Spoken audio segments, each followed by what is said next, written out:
পেহেলগামের হামলার রেশ এখনও জম্মু কাশ্মীরের পাহাড়ি বাতাসে ধ্বনিত হচ্ছে। ২৬টি তাজা প্রাণ নিভে যাওয়ার পর উপত্যকা যেমন শোকস্তব্ধ, তেমনি ভারত ও পাকিস্তানের মধ্যকার সম্পর্কও পৌঁছেছে উত্তেজনার চূড়ায়। এমন এক অগ্নিগর্ভ মুহূর্তে নিজের সামরিক শক্তির জানান দিতে ফতে নামের ক্ষেপণাস্ত্রের সফল পরীক্ষামূলক উৎক্ষেপণ করল পাকিস্তান। সোমবার দেশের দক্ষিণাঞ্চলে চলমান এক্স সিন্ধু নামের বিশাল সামরিক মহড়ার অংশ হিসেবে এ পরীক্ষাটি চালায় পাকিস্তান সেনাবাহিনী।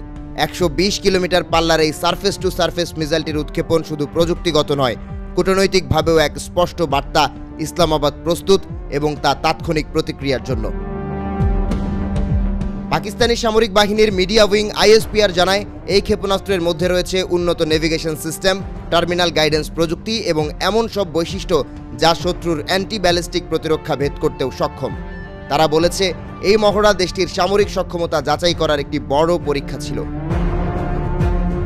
এই সফল উৎক্ষেপণ প্রত্যক্ষ করেছেন দেশটির সেনাপ্রধান, জয়েন্ট চিফ অফ স্টাফ কমিটির চেয়ারম্যান এবং শীর্ষ বৈজ্ঞানিক কর্মকর্তা ও প্রকৌশলীরা। প্রেসিডেন্ট আসিফ আলী জারদারি এবং প্রধানমন্ত্রী শাহবাজ শরীফ উভয়ই বিজ্ঞানী ও সেনাদের অভিনন্দন জানিয়ে একে জাতির জন্য গর্বের মুহূর্ত হিসেবে অভিহিত করেছেন। প্রেসিডেন্ট আসিফ আলী জারদারি জাতিকে অভিনন্দন জানিয়ে বলেছেন, বিজ্ঞানী ও প্রকৌশলীদের অবদানে আজ আমরা সুরক্ষিত।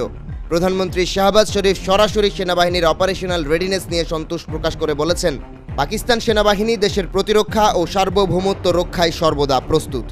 এটি নিছক একটি মহড়া নয়, বরং এক কূটনৈতিক বার্তা, যুদ্ধ বাঁধলে পাকিস্তান শুধু কথায় নয়, কর্ম দিয়েই জবাব দেবে।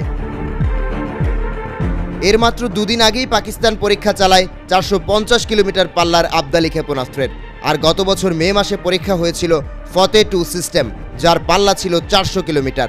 এসব পরীক্ষার মধ্য দিয়ে দেশটি তার পাল্টা আঘাত হানার সক্ষমতা ক্রমেই আধুনিক ও নির্ভুল করে তুলছে।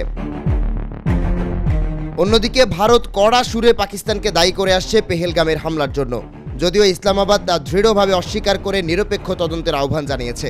সীমান্তে সেনা মোতায়েন বাড়িয়েছে উভয় দেশ। প্রধানমন্ত্রী নরেন্দ্র মোদী সেনাবাহিনীকে অপারেশনাল ফ্রিডম দিয়ে দিয়েছেন। ভারতীয় সেনা ও বিমান বাহিনী সীমান্ত এলাকায় টহল বাড়িয়েছে এবং স্ট্র্যাটেজিক ইউনিটগুলোর তৎপরতা বেড়েছে।